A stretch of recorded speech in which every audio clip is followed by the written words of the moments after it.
본 방송에서 제공하는 투자 정보는 투자 판단에 대한 조언입니다. 방송에서 제공하는 주식의 가치, 가격 상승 및 가격 하락에 대해서는 방송사에서 보장하지 않습니다.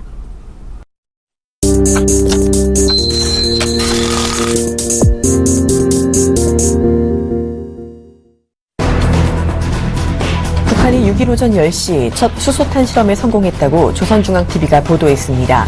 이 같은 발표에 동아시아를 비롯한 국제사회 각국이 일제히 규탄 성명을 내고 비판의 목소리를 키우며 글로벌 증시에 긴장감을 키웠습니다.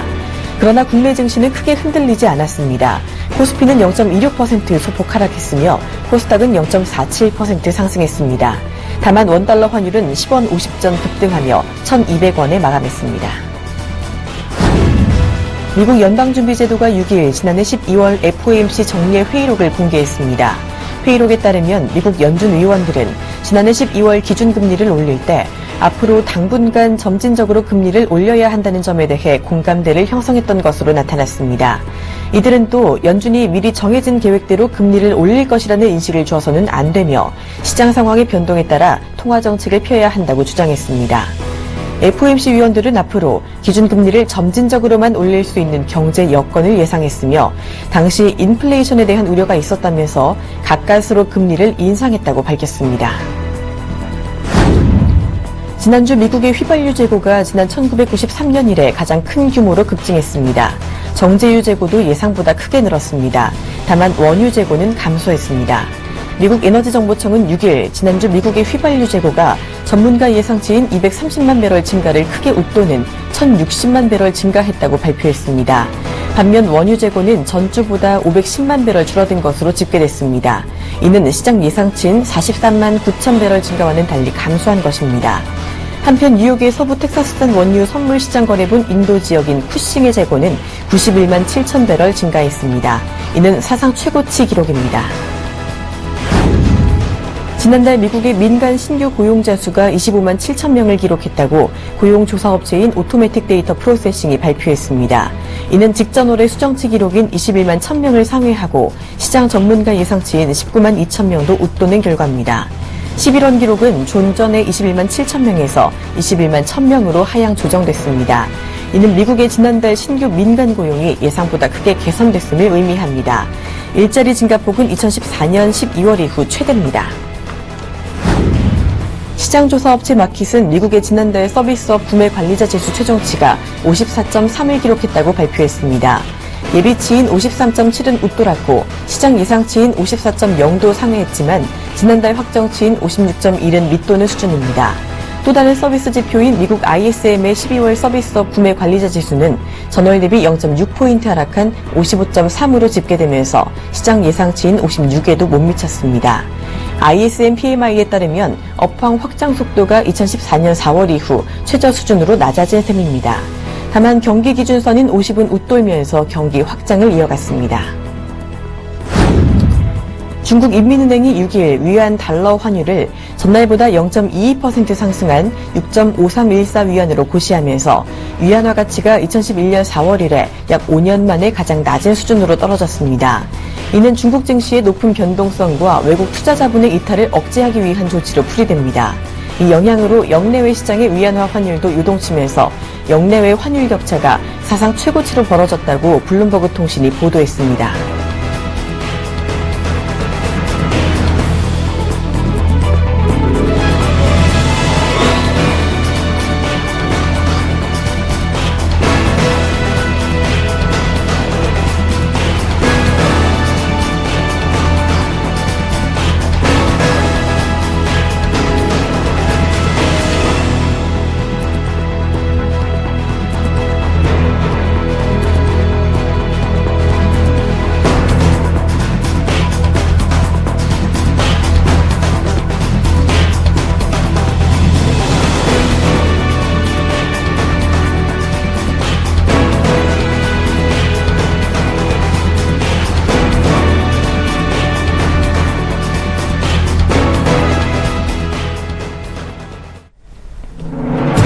안녕하십니까. 출발증시와이드의 박진영입니다.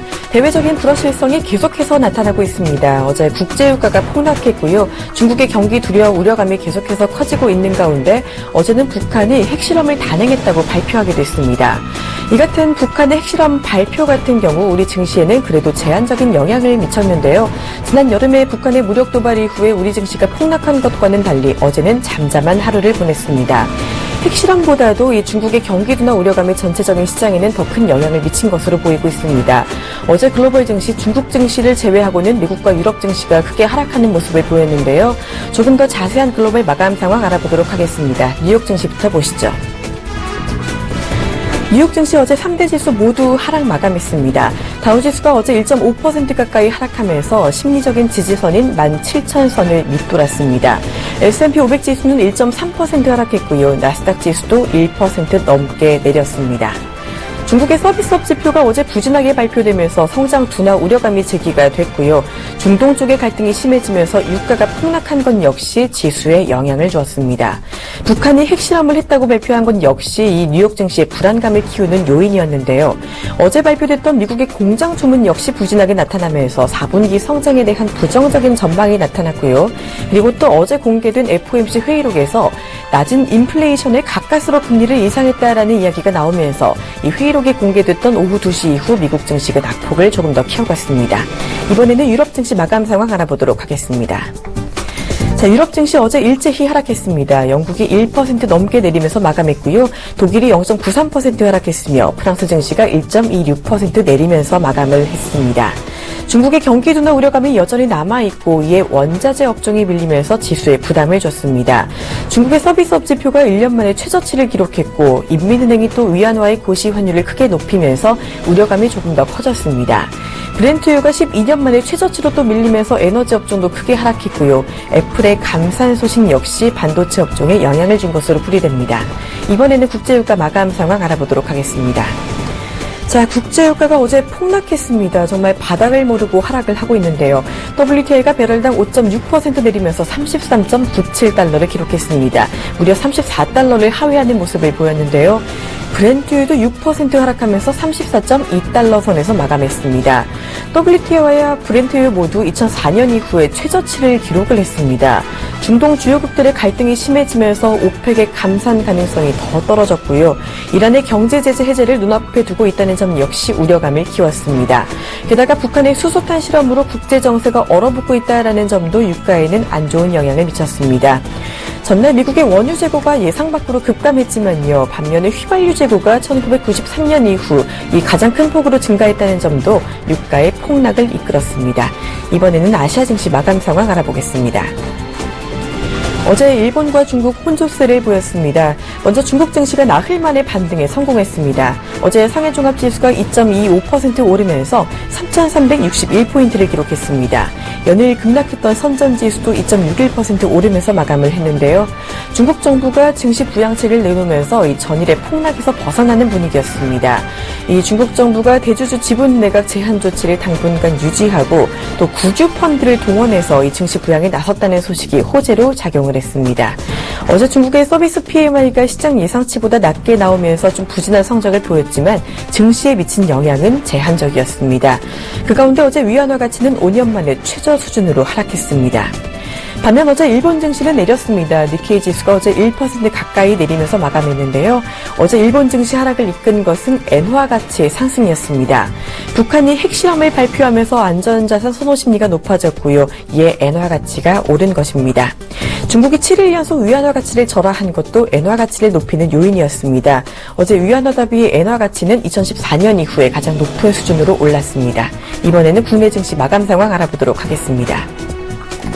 어제 국내 증시도 혼조세를 보였습니다. 코스피가 0.26% 내리면서 1925포인트를 기록했고요. 이 코스닥은 0.47% 오르면서 687포인트에 마감하는 모습을 보였습니다. 어제 북한이 핵실험을 감행했지만요. 우리 증시가 전처럼 충격을 받는 모습은 보이지 않았습니다. 오전 중에 핵실험 소식이 들려오면서 장중 1% 가까이 밀리기는 했지만요.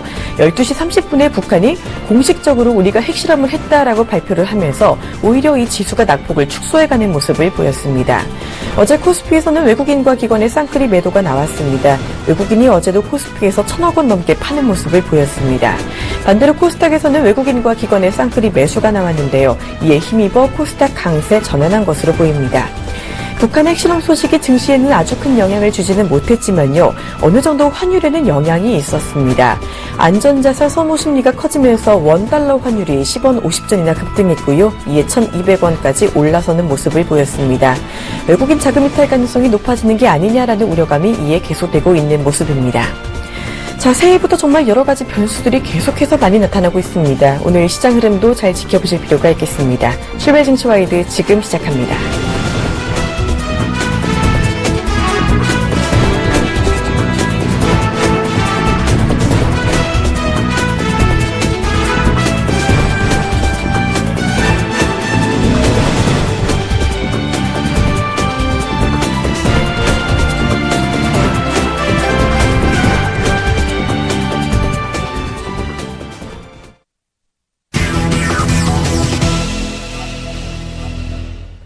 본 방송에서 제공하는 투자 정보는 투자 판단에 대한 조언입니다. 해당 주식의 가치나 수익률에 대해서는 보장하지 않습니다.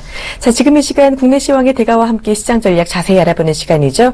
오늘은 SK증권 영업부 PIB센터 이재광 이사와 함께합니다. 안녕하세요. 네, 안녕하십니까. 네, 어제 글로벌 증시 분위기가 썩 좋지는 않았습니다. 중국이 2% 넘게 오른 걸 제외하면요. 미국과 유럽 그리고 유가까지 좀 주춤한 모습을 보였는데요. 이 세계 경기도나 우려감이 여전히 남아있는 가운데 불안했던 어제 글로벌 증시 자세한 리뷰부터 부탁을 드릴게요. 네. 자, 2016년 이제 원숭이 해가 시작이 됐죠. 이 올해의 원숭이는 붉은색 원숭이라고 합니다. 우리 옛날에 그 노래 부를 때 원숭이 엉덩이는 빨개 뭐 이런 노래 우리 동요를 불린 거 기억하실 겁니다. 그래서 이 붉은색이라고 하면은 증시에서는 굉장히 우호적인 색이죠. 왜? 상승은 붉은색으로 표현을 하니까요. 그래서 올해는 뭔가 좀 의미심장한 한 해가 되지 않을까 하는 기대감으로 출발했는데 예상 밖의 급락으로 시작하는 그런 모습을 보이고 있죠. 그래서 그 어느 때보다도 투자자분들의 불안감이 더 크지 않을까 생각이 됩니다. 그런데 말입니다. 또 이걸 또 역으로 생각하면 혹시 여성분들, 여자분들은 잘 모르시겠습니다만 남자분들은 대부분 압니다. 군대 갔다 오신 분들은. 군대에서 저녁에요.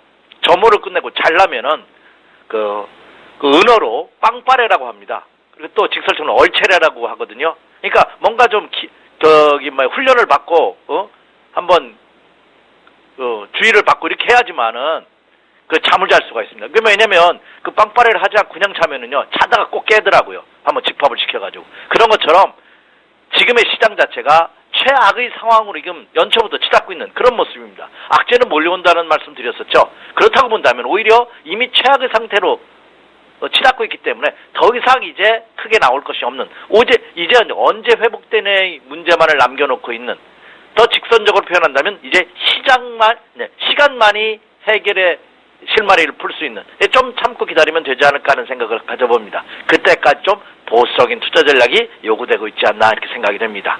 자, 서두가 좀 길었죠. 역시 뉴욕 증시가 하락하지 않았나 이렇게 생각하시는 분이 많을 텐데요. 예, 그렇습니다. 자, 먼저 전일시장 동향부터 한번 살펴보죠. 먼저 미국부터 가보도록 하겠습니다.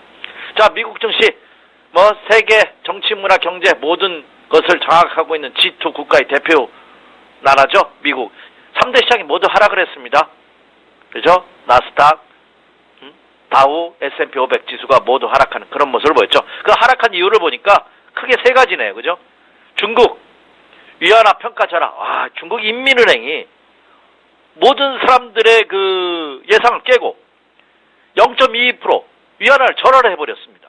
그래서 달러당 위안화가 6.5314 위안으로, 그래서 위안화가 평가 절하됨으로써 또 투자들의 불안감이 더 가중되는, 오히려 이제는 중국 경기가 본격적으로 더 심화되는 것이 아니냐 하는 우려감이 확산시키는 그런 모습을 보였고요. 그리고 전일 우리나라에 계신 분보다 저를 포함해서 해외에서 더 불안하는 북한의 핵실험이 있었죠. 수소탄을 실험했다고 합니다. 이것이 수소탄이다 아니다 그런 전문가들 의견이 계속해서 나오고는 있습니다만 그것이 중요한 것이 아니라 이 수소탄을 실험했다는 점. 그런데 저도 외국에 있는 가족과 친구들로부터 전화를 받았는데요. 큰일 난 것이 아닌가. 외국에 계신 분들이 더 불안해하는 그런 모습을 보였죠. 또 북한의 수소탄 실험, 그리고 또 하나 중동 사우디와 이란의 분쟁이 종파간의 갈등이 이제 주변 국가로 중동의 다른 나라들로 확산되는 모습을 보임했다. 이 커다란 3대 약재가 미국 시장의 투자 심리를 크게 위축시키는 그런 모습을 보였습니다. 그래서 다우도 1.47% 하락했죠. 나스닥 시장도 1.14%, 1%가 넘는 하락세를 실현하는 그런 모습을 보였습니다.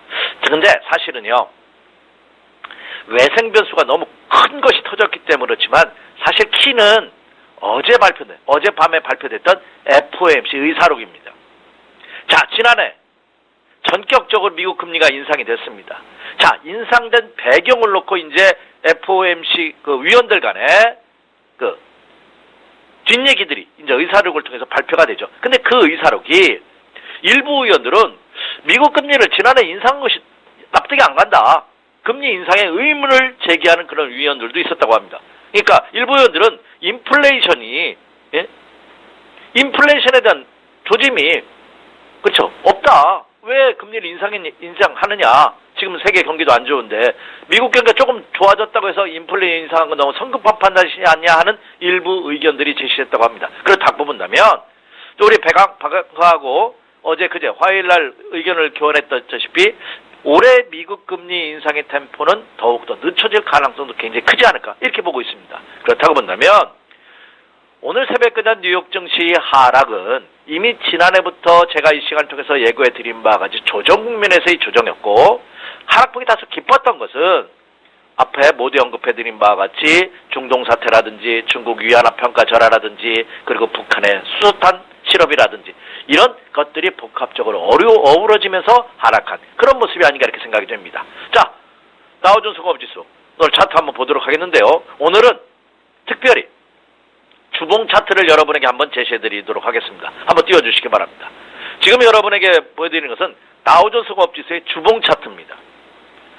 보통 제가 월초, 월말, 연말이 되면 월봉 차트를 많이 보여드렸는데요. 대부분이 일봉을 보여드렸고요. 주봉을 보여드린 건 처음이 아닌가 생각이 됩니다. 왜냐하면 지금은 추세적으로 한번 접근해 주십시오 하는 말씀을 드리기 위해서입니다. 지금 화면에 보고 계시는 것이 미국 다우존스 공업지수의 주봉 차트의 모습입니다. 화면에 자세히 나오고 있죠? 자, 제가 지지선으로 가로 횡선을 해드렸습니다. 직전 저점이죠? 지난해 그 9월달, 10월달, 8월달부터 10월달까지의 모습입니다. 쌍바닥을 찍고서 상승 반전하면서 18,000포인트까지 갔다가 지금 다시 17,000포인트가 붕괴되는 16,900포인트로 오늘 새벽장을 마감을 했죠. 자, 한번 보세요. 이게 지금 보는 주봉인데요. 이 내려오고 있는 것이 앞선 저점과를 붕괴시키지 않으면서 터닝한다면 쌍바닥으로 돌아가는 거죠. 굉장히 긍정적인 모습입니다. 근데 어때요? 아직까지 그 지지선대에서 지지할지 여부가 판가름 나지 않고 있다는 점입니다. 그래서 이미 하락 기조다. 바닥 확인이 필요한 시점이다. 이렇게 말씀드릴 수가 있겠습니다. 그러면 단순히 이 차트의 모습을 보면은요. 추가 하락을 한다면 그 직전 저점 라인에서 한번 걸리겠구나. 한번 지지를 해주겠구나. 그렇다고 본다면 급락을 할 때 이외에는 대안이 없는 여전히 보수적인 투자 전략이 요구되고 있는 그런 모습이다. 이렇게 생각이 됩니다. 자, 다음에는 이제 미국에서 대서양을 건너서 유럽으로 한번 가보도록 하겠습니다. 유럽도 어떻게 했습니까? 유럽 시장도 유럽 조국 시장이 일제히 하락하는 그런 모습을 보였습니다. 특히 지난해 연말부터 펼쳐졌던 최근 3주 동안 최저치를 갱신하는 그런 모습을 보임에 따라 유럽 증시도 일제히 1%대 하락을 하는 그런 모습을 보였죠. 영국이 1.04%가 하락했고요. 독일은 0.93%, 프랑스가 1.26%가 하락하는 그런 모습을 보였습니다. 역시 유럽 증시도 미국 증시와 똑같습니다. 하락한 이유가 중국 경기 둔화에 대한 우려감, 여기에다가 북한의 수소탄 실업 이런 것으로 인해서 투자가 위축됐고요. 중국 경기 둔화가 우려감에 따라 이 원자재 관련주들이 크게 하락하는 모습을 보였습니다. 유럽 국가는요. 중국 이 원자재 관련 시장 위안화 절하나 절상 같은 위안화 환율 동향하고 이 원자재 가격이 굉장히 민감한 연관이 있습니다. 그래서 원래 원자재 관련주들이 일제히 급락을 보이면서 유럽 증시가 주로 하락하는 그런 모습을 보였고요. 여기에다가 세계 3대 그 유가 시장이 있어요. 여러분이 아시는 우리나라가 제일 많이 수입하는 사우디, 두바이유. 그리고 제가 가끔 언급해드리는 WTI, 서부 텍사스 원유.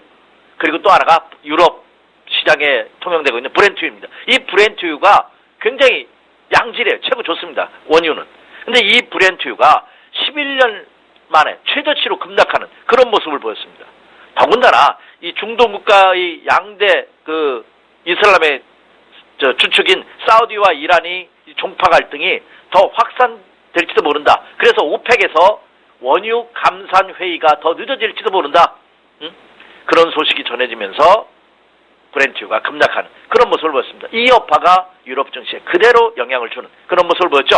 자, 닥스 지수, 독일 대표 유럽 증시의 대표주자 닥스 지수 한번 주봉 차트 역시 보도록 하겠습니다.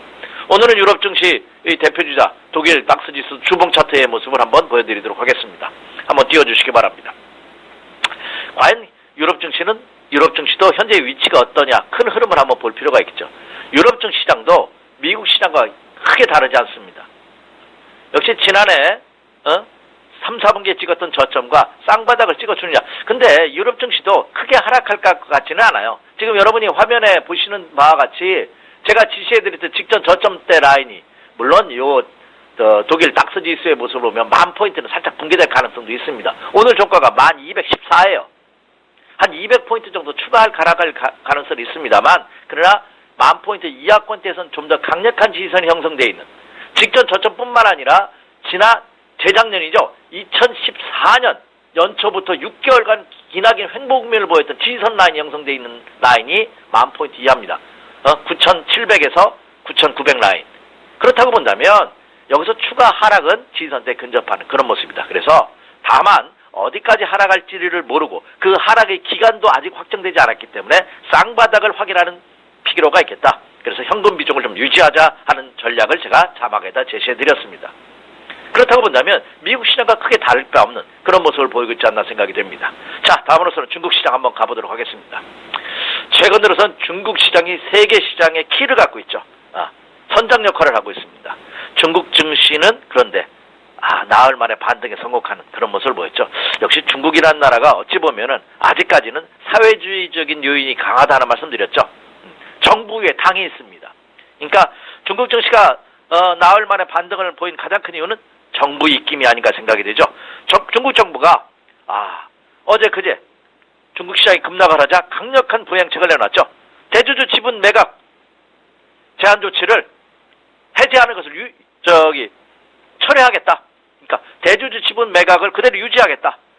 그리고 인민은행을 통해서 유동성을 더 확실하게 공급하겠다. 유동성 공급액이 1,300억이죠. 1,300억 위안의 유동성을 공급하겠다. 그리고 올해부터 시작된 서킷 브레이크 제도를 개선하겠다. 이런 증시 부양책을 전격적으로 발표하자 나흘 만에 중국 시장은 반등에 성공하는 그런 모습을 보였습니다. 그래서 상해종합지수가 2.25% 크게 상승을 했죠. 선전 증시도 2.61%가 상승하는 그런 모습을 보였습니다. 그런데 중국 시장도 어때요? 네, 이것으로 인해서 조정이 확인됐다고 볼 수는 없습니다. 조금 더 시간이 필요하지 않을까 생각이 드는데요. 중국 시장도 모처럼 만에 주봉 차트 한번 보죠. 상해종합지수 주봉 차트 한번 보여주시기 바랍니다. 자, 위기는요 기회라는 말 우리가 흔히 하죠. 증시에도 절대 예외가 아닙니다. 지금은요 모든 사람이 다 어렵습니다. 여러분뿐만 아니라 우리 개미 투자가들 뿐만 아니라 큰 소세력 중에서 국내 기관, 외국인 모두 어렵습니다. 항상 위기 다음에는 기회가 온다는 것은 그렇죠. 진리죠. 지금 이 위기 상황을 슬기롭게 극복하신다면 여러분에게 큰 기회를 준다는 점 계속 다시 한번 강조해드립니다. 자, 지금 화면에 상해종합지수의 주봉 차트가 나오고 있습니다. 한번 보세요. 뭐가 때가 무르익어가는 그런 느낌을 강하게 받지 않습니까? 아래 거래량 한번 보십시오. 자막에 시황의 신 그거 한번 살짝 빼주세요. 거래량 보이게. 거래량 한번 보시면요. 거래량이 최근 들어서 크게 감소하는 모습입니다. 주가가 하락하면서 거래량이 감소하는 것은 나쁘지 않다는 말씀 이미 드렸습니다. 그렇죠? 다만 상승할 때 거래량이 증가되는 모습만 한번 확인해 주시기 바랍니다. 자, 그렇다고 본다면 이번에 중국이 지금 상해종합지수 주봉입니다. 이미 주가의 조정을 받았고요. 그렇죠? 그리고 지난해 하반기부터 저점을 찍고서 횡보하는 국면입니다. 1차 바닥을 찍고 이번에 오는 것이 쌍바닥을 찍는 한번 거래량이죠. 자세히 보이시죠? 거래량 한번 보십시오. 네, 지난해 봄 2, 4분기, 3, 4분기 기점으로 계속 감소했다가 또 지난해 연말에 조금 증가하는 더 싶었습니다. 다시 감소하고 있죠. 네, 굉장히 긍정적인 모습입니다.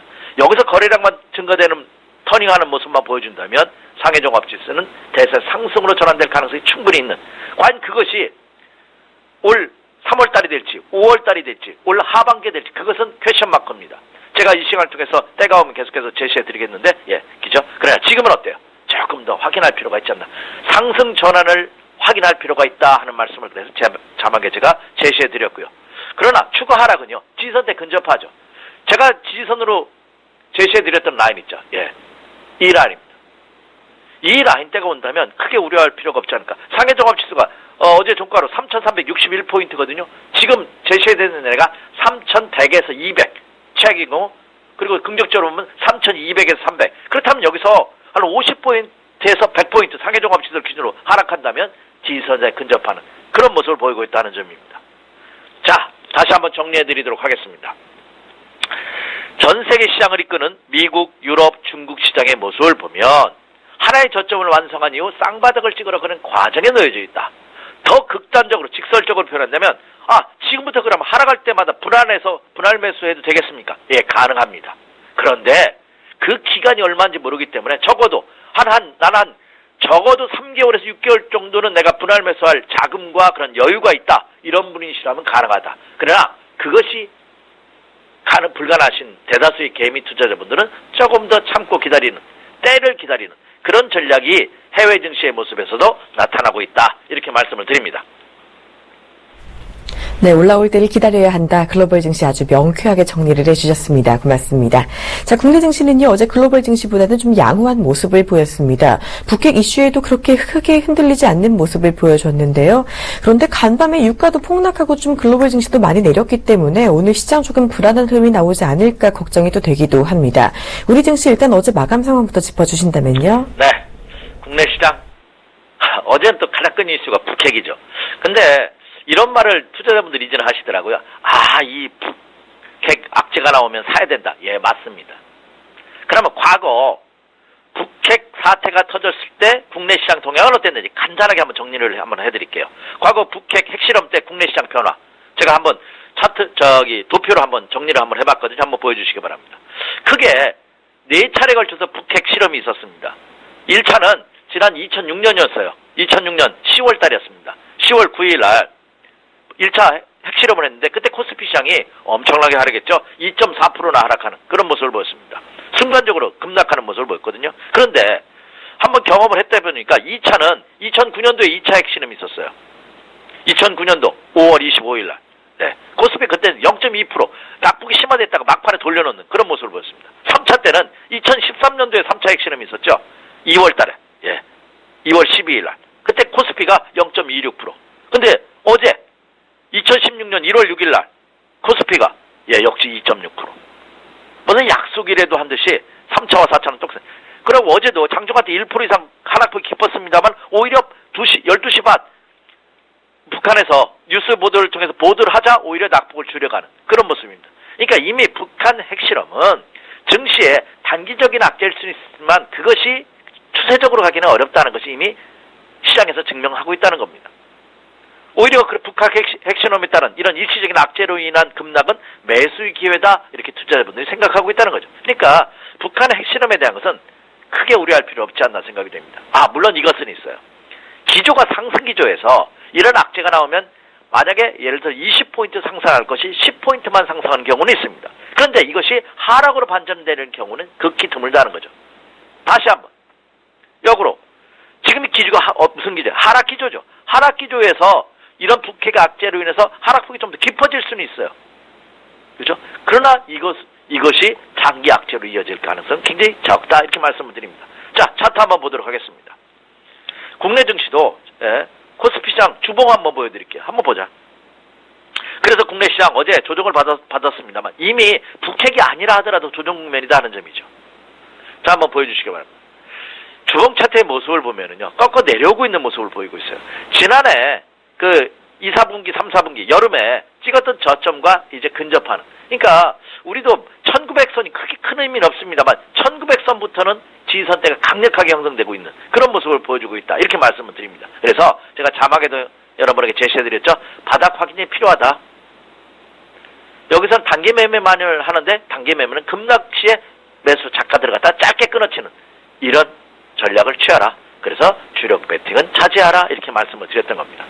많은 투자자분들이 이제는 대형주가 안 되고 이제는 중소형주를 해야 되는 것이 아니냐 이런 말을 하는데 그것은 반은 맞고 반은 틀리다는 말씀 이미 드렸죠. 저는 대형주와 중소형주의 구분 자체 단순 자본금에 의한 구분은 의미가 없다는 말씀 드렸습니다. 그렇다고 본다면 국내 시장도 코스피 시장은 다 안 되고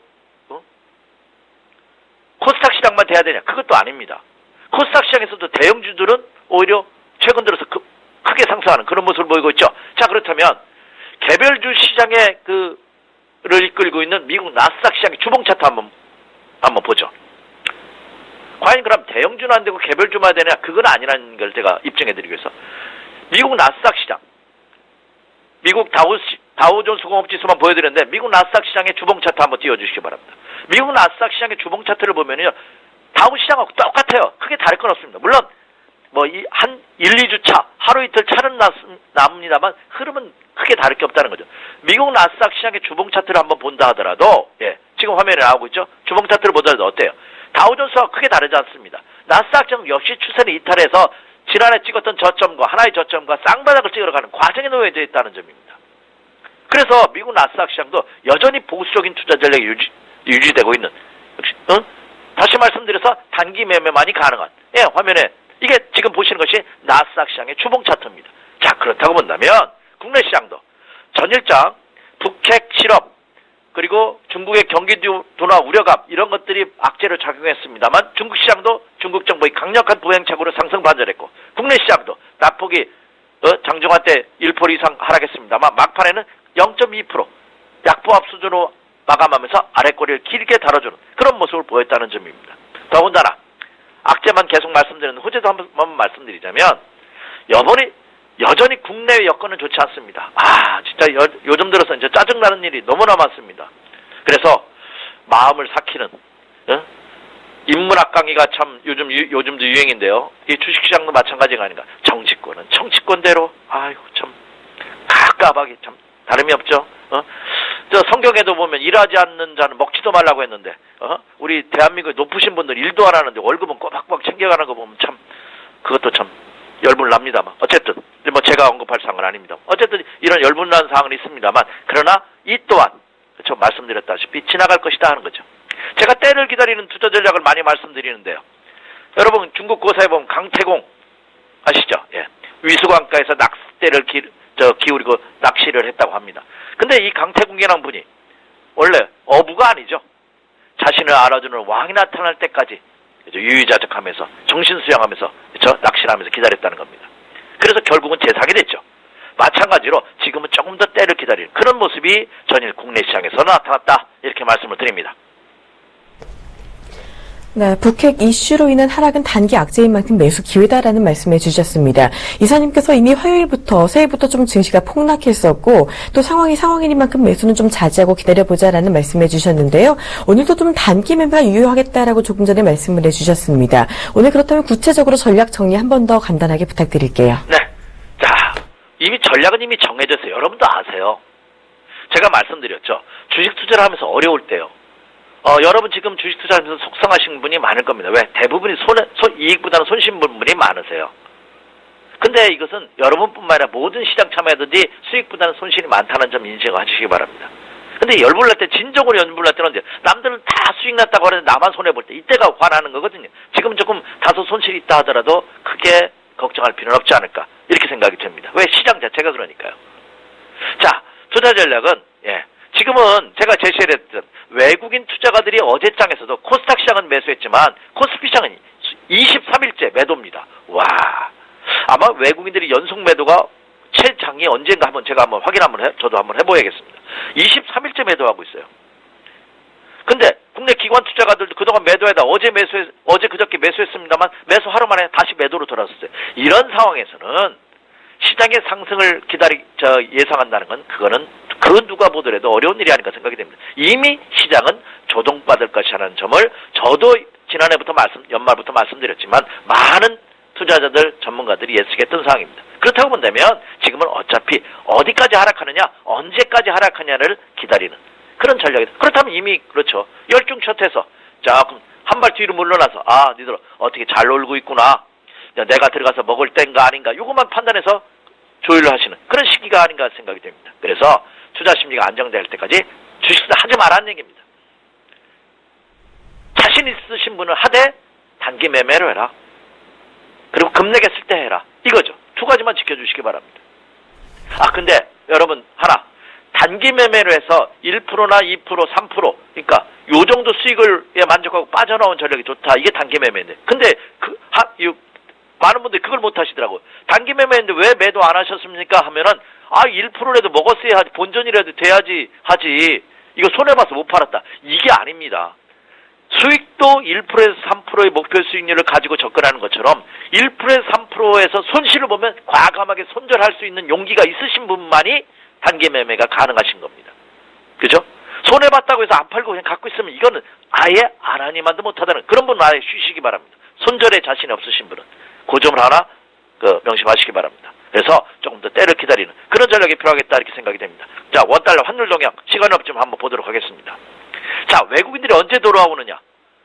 이거 너무 많이 강조했죠. 환율을 판가하시기 바랍니다. 어제 환율이 10원 이상 급등하면서 1197원, 1200원대에 근접하는 원달러 환율제 주봉 차트 제가 오늘 한번 보여드리겠는데요. 주봉 차트 한번 보세요. 이게 주가지수 차트면 저 종목이 무슨 종목이냐 매수하고 싶다 할 정도로 전형적인 상승 패턴입니다. 원달러 환율 동향은요 이렇게 움직이면 안 됩니다. 이거 언제 가겠어? 막 꽉꽉 누르는 침체금리 지속되는 그런 모습이 차트에 있을 때 가장 좋거든요. 원달러 환율 동향이 안정되는 거의 여부 계속 체크해 주십시오. 이렇게 말씀을 드리고요. 그렇기 때문에 지금의 시장은 조금 더 기다리는 전략이 필요하겠다. 다시 국내 코스피장 주봉 차트 다시 한번 띄워주시기 바랍니다. 자, 국내 코스피장 주봉 차트 제가 오늘은 평소보다 좀 신경을 더 많이 썼습니다.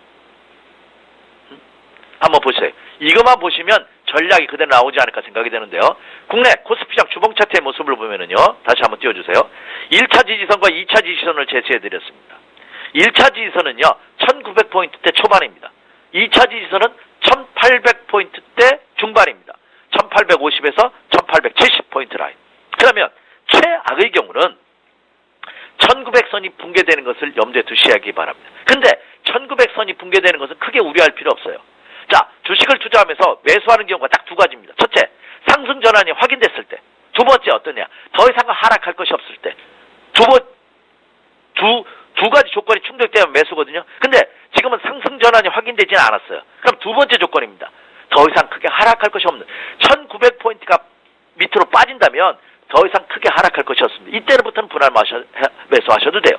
자, 보시면 지난 2014년도 연말에 쌍바닥을 찍고 돌아갔거든요. 근데 A라고 B라는 거 여러분 화면에 보십니까? A와 B. A보다 B가 쌍바닥을 찍었지만 어때? 종가상으로는 A를 살짝 붕괴시키면서 돌아갔어요. 이것도 쌍바닥이거든요. 그렇다면 이번에도 지난 연말에 저점을 붕괴시킬 수도 있어요. 그렇기 때문에 크게 우려할 필요는 없다 이거죠. 1차 지지선과 2차 지지선 이 사이에서 바닥을 찍을 것으로 보입니다. 상승 전환이요. 제가 저항 추세선으로 그려드렸던 사선 있죠. 이 사선을 돌파해야지만 상승 전환입니다. 아직은 아니죠. 그렇다고 본다면 크게 하락하는 더 이상 하락할 것이 없는 그런 상태가 들어와야지만 매수가 가능합니다. 그것이 1900포인트가 붕괴된다면 가능하지 않을까. 그래서 어차피 비가 온다면 그렇죠? 우리가 새우에 옷 젖는다고 하죠. 가랑비에 옷이 젖는 겁니다. 이렇게 하지 말고 그냥 빠질 거면 그냥 속 아프다 하더라도 콱콱 빠져서 1900포인트 선이 빨리 붕괴됐으면 좋겠다. 저는 개인적인 생각 그렇습니다. 아예 상승 전환을 하면 하든지. 그래서 지금 이 장은 요 전략을 가지고 접근하신다면 지금 장은 판단하기가 너무 쉽지 않을까 생각이 되고요. 그리고 선수들 조금 발빠르게 투자하시는 분들 위해서 종목은 역시 그렇죠. 바이오 제약 1등입니다. 추세도 살아있고요. 이쪽으로 주력을 해주시기 바라고요. 그리고 나머지 실적 호전이 올해 실적의 호전이 예상되는 정유화학, 호텔 레저, 헬스케어 이런 업종들도 업종별로 기관과 외국인 투자가들의 그래도 러브콜을 받고 있는 그런 업종이지 않나 이렇게 생각이 됩니다. 그래서 이런 종목을 중심으로 해서 단기 매매는 관심을 가져보십시오. 이렇게 말씀을 드립니다.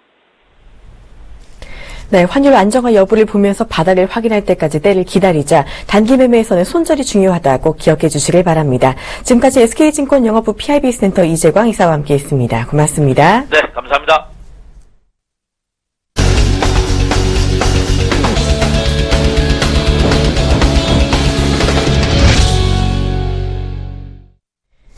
약간 선물 시장 마감 상황을 통해서 오늘 시초가 예상해보고 전략까지 들어보는 시간입니다. 지금 이 시간 샘플러스 김선철 멘토와 함께합니다. 안녕하세요. 네, 반갑습니다. 안녕하십니까? 네, 반갑습니다. 자, 먼저 어제 야간 선물 시장 분위기부터 짚어주시죠.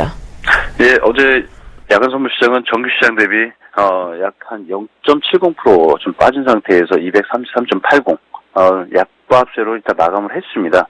여기서 지금 포지션별로 좀 체크를 한다면 개인은 오랜만에 개인도 순매수가 굉장히 컸던 시장이었습니다. 1011계약 정도를 지금 매수를 했고요. 이에 반면에 기관도 지금 240계약을 오랜만에 세 자리 숫자로 순매수를 지금 들어왔습니다. 이에 반면에 어제 외국인 같은 경우는 1241계약을 지금 매도를 좀 보였고요. 이 부분이 지금 코스피 환산 지수로 본다고 하면 약 1910포인트 정도에 지금 해당을 하고 있습니다. 그리고 베이시스는 계속해서 연일 빠지고 있는 마이너스 0.8 정도의 지금 베이시스가 지금 들어왔는데요. 외국인들이 아마 이렇게 좀 오랜만에 그 야간 선물 시장에서도 거래량이 증가가 되면서 크게 매도 물량이 나왔다라는 점은 아마 지금 우리가 정규 시장에서도 지금 코스피 지수 이런 걸 전체적으로 봤을 때는 글로벌 악재까지 포함이 된 상태에서는 좀 시장을 좀 더 불안한 요소로 좀 보지 않나 이렇게 좀 외국인들을 좀 체크를 하고 있는 그런 의미가 아닌가 싶습니다. 그렇기 때문에 아마 오늘 같은 경우에도 이 지금 그 선물 매도 부분에서 스프레드가 아직까지도 계속 연일 이어질 수 있는지 이 부분까지 우리가 오늘 한번 체크를 하셔야 되는 그런 중요한 날이 아닌가 지금 생각이 좀 들고 있습니다. 네, 어제 외국인이 좀 많이 매도하는 시장이었는데요. 어제 글로벌 증시도 썩 좋지 않았는데 오늘장이 좀 중요하다라고 말씀하신 만큼 시초가가 또 궁금해집니다. 예, 오늘과 내일이 국내 코스피 시장의 변곡점이 되는 날이 아닌가 그렇게 좀 생각을 좀 들고 있습니다.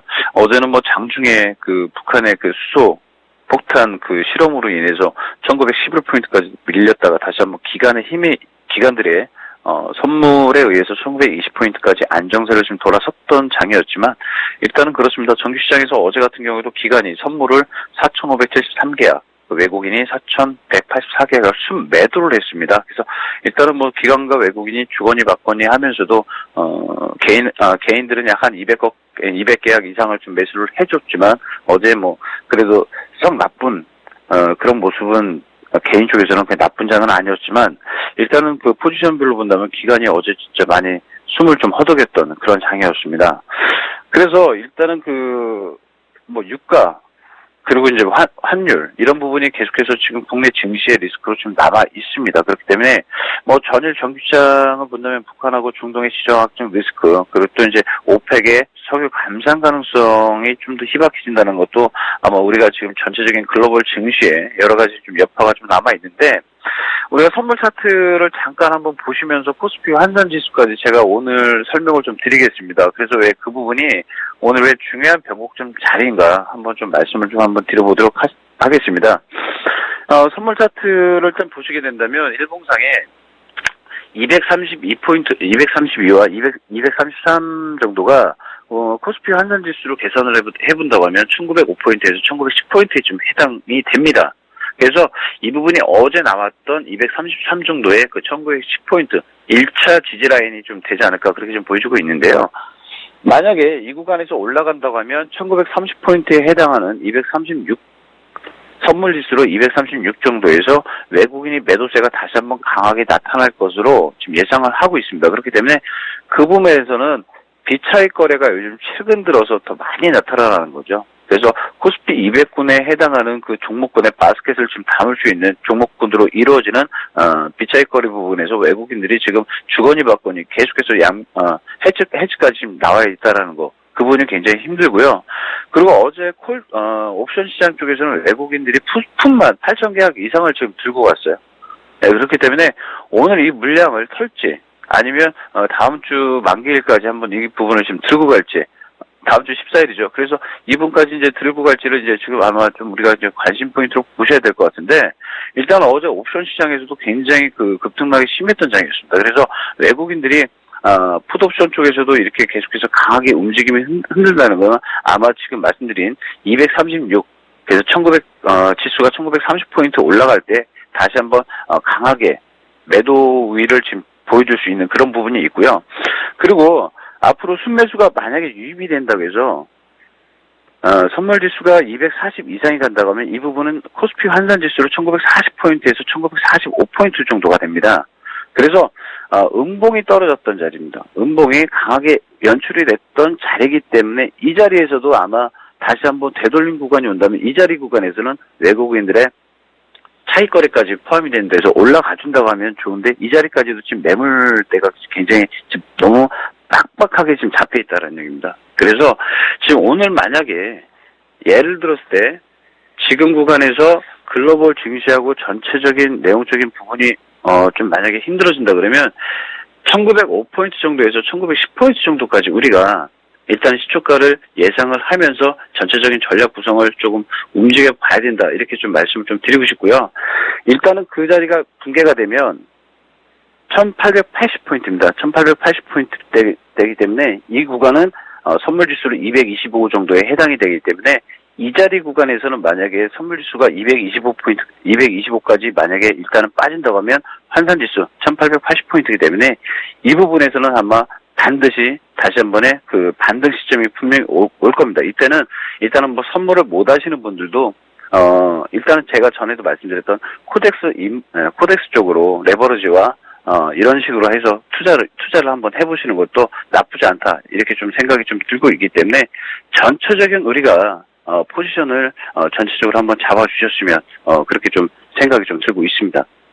그래서 앞으로 이 내용 쪽으로 봤을 때는 현물 쪽에서는 여러분들 뭐 잘 계속해서 우리가 시청자분께 계속해서 말씀드렸던 헬스케어와 엔터테인먼트 관련주로 당분간 중소형주 쪽으로 해서 포지션 잡아보는 것도 나쁘지 않다. 이렇게 조금 예상을 좀 말씀을 드리고요. 오늘도 성공 투자 되시는 하루 만들어 보시기 좀 바라겠습니다. 네, 시작가 오늘 조금 밀리면서 1910포인트 부근에서 시작할 것이라고 예상해 주셨습니다. 오늘 선물시장과 현물시장 전략까지 들어봤습니다. 샘플러스 김선철 멘토와 함께했습니다. 고맙습니다. 네, 감사합니다.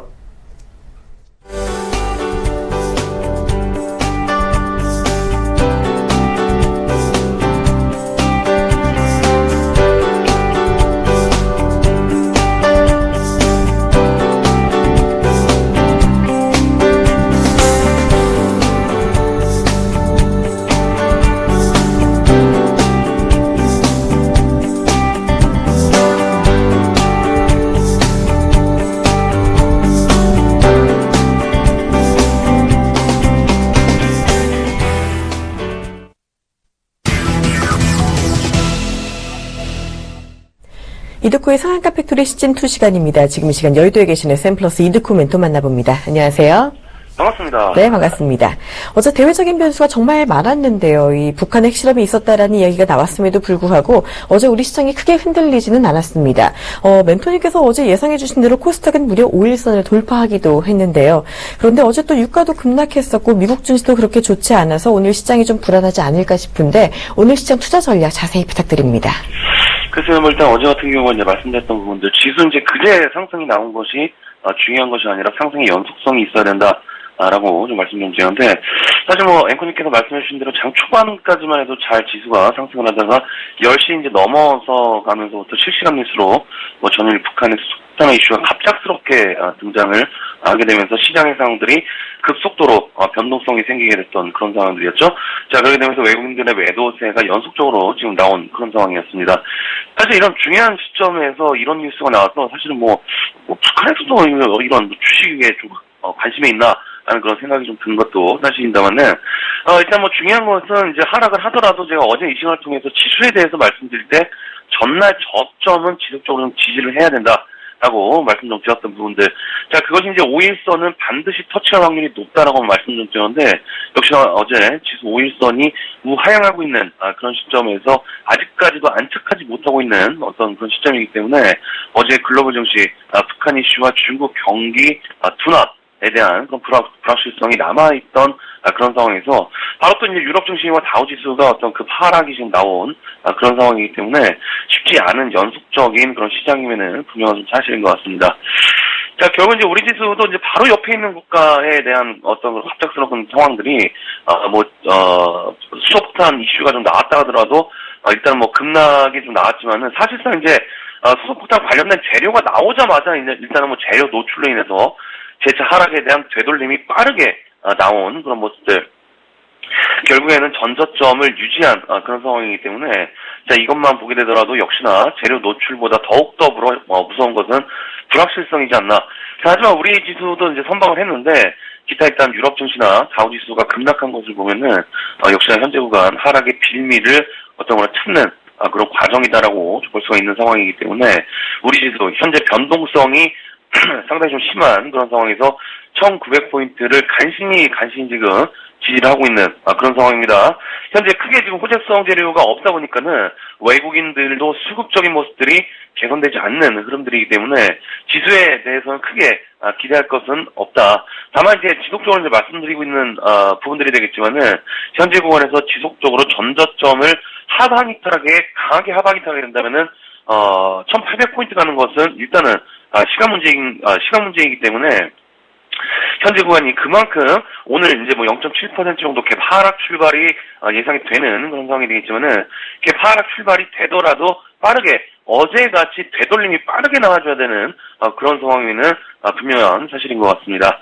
자, 그래서 이제 아직까지는 코스피 지수보다는 코스닥 지수다라고 누차 설명드리고 말씀드리는 부분들이 되겠죠.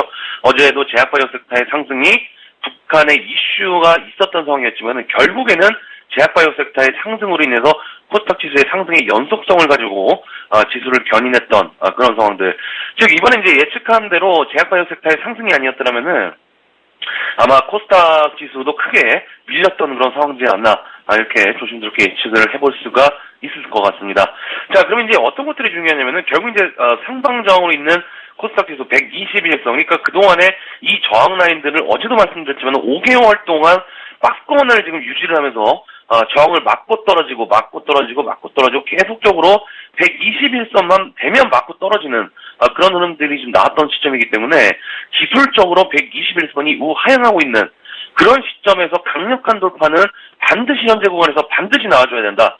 자, 그것은 이제 즉 1월 초에 제약바이오 섹터의 흐름이 반드시 강력한 상승, 그러니까 12월 달에 배당 관련된 이슈로 인해서 올라왔던 대형주들의 흐름들처럼 상승 후에 꼬꾸라지는 모습들이 나온다라고 했을 때 코스닥도 똑같이 나온다라고 했을 때는 상당히 단발성으로밖에 해석할 수가 없는 그런 상황들이 되겠지만은 어느 정도 어제처럼 상승의 연속성을 가지고 있는 그런 상황에서 코스닥도 121선에 대한 강력한 돌파 시도, 그리고 제약바이오 섹터도 지속적으로 상승이 나와줘야 되는 구간이면은 분명한 어떤 그런 사실이기 때문에 자, 지지난주부터 계속적으로 제약바이오 섹터 누차 언급을 계속적으로 좀 드리고 있는 겁니다.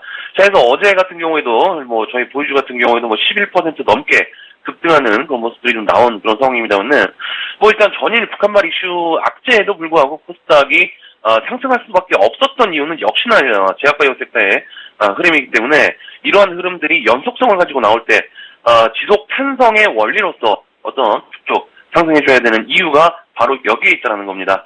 자, 해서 코스닥 지수 어제 이제 북한발 악재가 나올 때 그 파강하는 그런 변동성이 큰 모습들이 나왔지만은 결국 양봉마감을 하게 되면서 121선 부근까지 올라온 그런 모습입니다. 코스피 지수는 현재 구간 상당히 지금 위태위태한 그런 모습이지만은 코스닥은 현재 엎치락 뒤치락에도 결국에는 상승폭이 월등하게 나은 그런 모습이면은 분명한 사실이기 때문에 글쎄요, 뭐 전일 다우지수 유럽 증시 모두 하락이 좀 나오게 되면서 바로 옆에 있는 국가 우리 나라보다 더욱 하락하는 그런 모습이었기 때문에 오늘 우리 증시도 어느 정도 영향을 받는 그런 모습이 되겠지만은 특히나 코스닥 지수는 어제 이제 말씀드렸던 부분들 박스권에 5개월 갇혀 있는 모습이지만은 이 박스권 돌파형이 나오게 되는 경우는 바로 현재 구간에서 강력한 돌파와 수급적인 상황이기 때문에 그래서 지수가 지금 뭐 아니면 도의 상황이다라고 어제 말씀을 좀 드렸던 겁니다.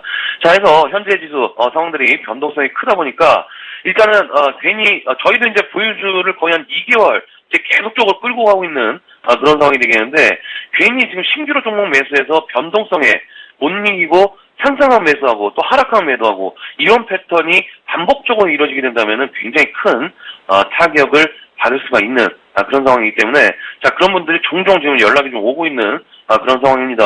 자, 어제도 대형주를 뭐 매수하셔서 종목 편입된 종목들이 뭐 포트폴리오에 13종목이 편입이 돼서 제가 아주 보기에도 민망할 정도로 종목들이 아주 많이 편입된 그런 분들이 많으신 상황이지만은 항상 말씀드리지만은 종목 매수하실 때는 항시 기술력이 있거나 재료가 있거나 1등주, 대장주를 일단 매수를 하셔서 종목들 포트폴리오에서는 섹터와 종목이 겹치면 안 된다. 자, 그래서 이번에도 마찬가지의 그런 상황입니다. 자, 결국에는 1등주 셀트리온과 한미약품을 계속적으로 이제 말씀을 드렸던 그런 부분이었죠.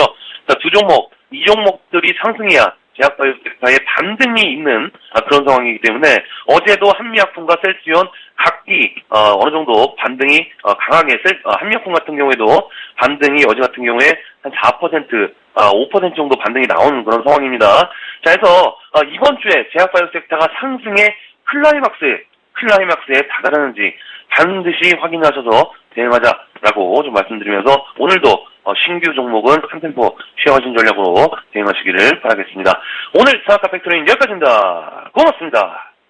네, 고맙습니다. 오늘 코스닥 박스권 돌파 신호 나오는지 여부 그리고 제약바이오 움직임까지 잘 살펴주시길 바랍니다. 지금까지 샘플러스 이득코멘토와 함께했습니다.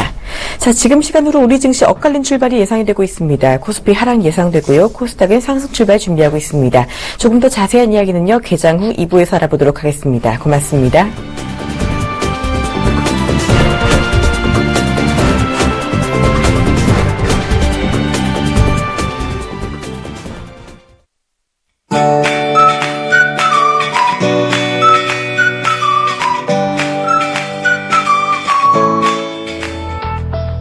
안녕하세요. K웨더 라이프스타일 예보 윤지향입니다.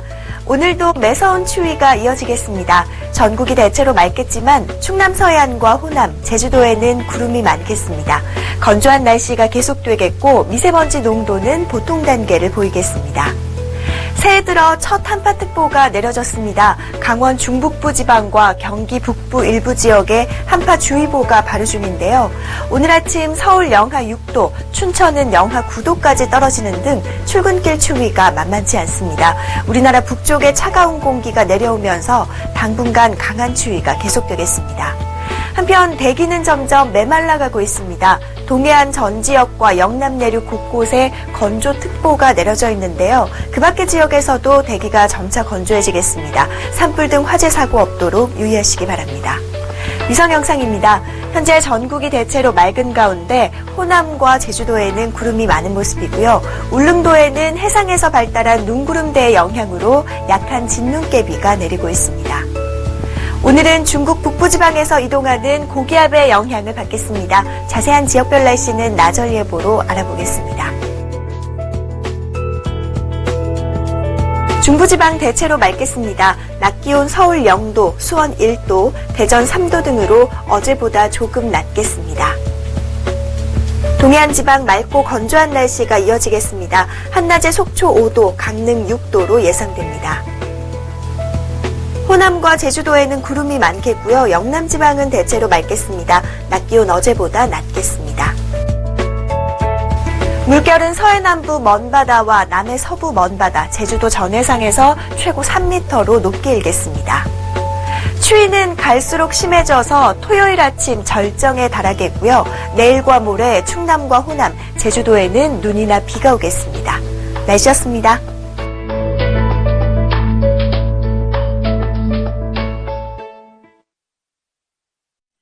본 방송에서 제공하는 투자 정보는 투자 판단에 대한 조언입니다. 방송에서 제공하는 주식의 가치, 가격 상승 및 가격 하락에 대해서는 방송사에서 보장하지 않습니다.